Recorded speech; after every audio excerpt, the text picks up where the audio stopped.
Hey everyone, welcome back to The Explainer. I am so thrilled you're here today because we're jumping straight into some seriously viral, highly charged commentary from a creator known as Doc Rich.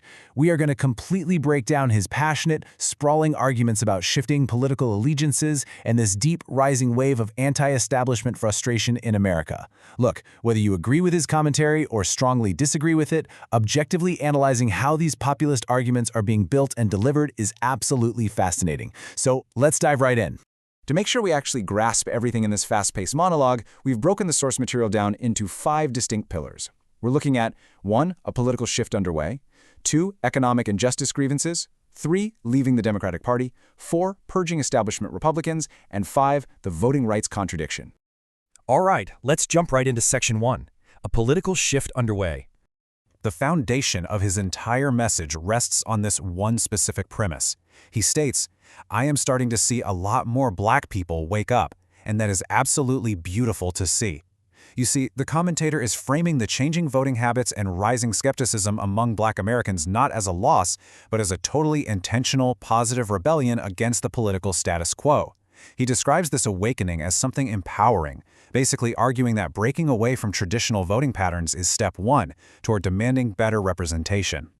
So why exactly does he think this shift is happening? Well, that brings us to Section 2, Economic and Justice Grievances.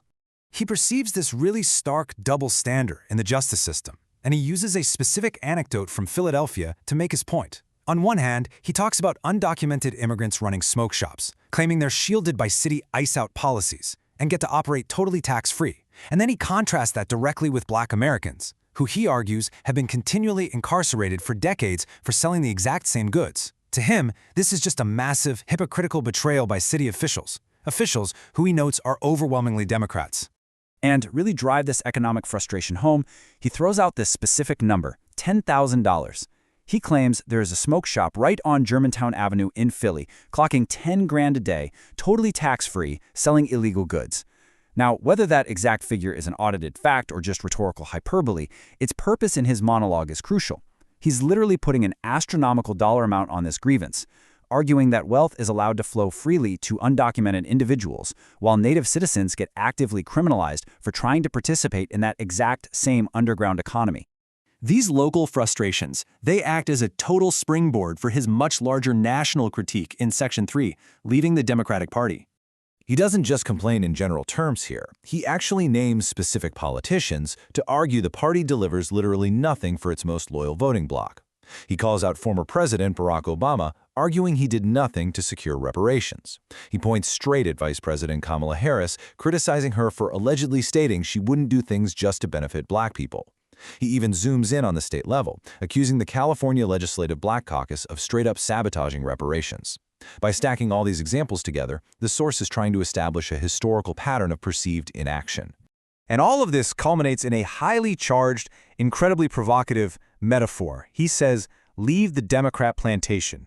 I mean, wow, that is incredibly loaded language. By invoking the imagery of a plantation, the speaker is directly accusing the Democratic Party of exploiting black voters, basically harvesting their votes to maintain power while keeping them in a state of political and economic subservience. It's a really fiery call to action, urging his viewers to completely sever their traditional party loyalties. But here's the thing. His anger isn't just directed leftward. That takes us to Section 4, Purging Establishment Republicans. His populist anger is just as fiercely directed at the old guard of the right. He frequently uses the term RINO, or Republican in name only. In the context of his commentary, he's using it to describe long-standing establishment politicians in D.C. He actually calls them swamp creatures, who he believes are actively trying to defy and slow down this new populist movement, even from within their very own party. He even gives a specific target list of Republican senators he wants ousted. We're talking John Cornyn and Bill Cassidy, John Thune, Lisa Murkowski, Susan Collins, and Mitch McConnell. He shows this distinct, intense frustration with long-term incumbents. In fact, he mocks the millions of dollars they spent on re-election campaigns, basically arguing that their time in Washington is done because this new populist base is going to actively vote them out and replace them with what he considers real Republicans. So the whole crux of his argument is captured right here. Once we get these RINOs up out of the way, it's smooth sailing. Now, he does acknowledge that clearing out these establishment figures might cause some short-term legislative chaos, or shenanigans as he puts it. But he firmly believes that completely purging this old guard is absolutely the only path forward to achieve the movement's goals. It is a complete across-the-board rejection of the political establishment on both sides. Which brings us to our final thematic pillar, Section 5, the voting rights contradiction. Here, he highlights what he sees as a glaring paradox in get-out-the-vote campaigns aimed at Black Americans. He asks a really pointed question. If you are constantly being told by politicians that you've lost your voting rights, or that those rights have been stripped away, how can those exact same politicians then turn around and tell you to go out and vote for them? He totally views this as fear-mongering and manipulation. He actually mocks this whole perceived logical fallacy with this great direct quote. "You talking out of both sides of your neck right now. Like, what are you doing?" It's a humorous jab, but he uses it to try and completely dismantle that opposing rhetoric.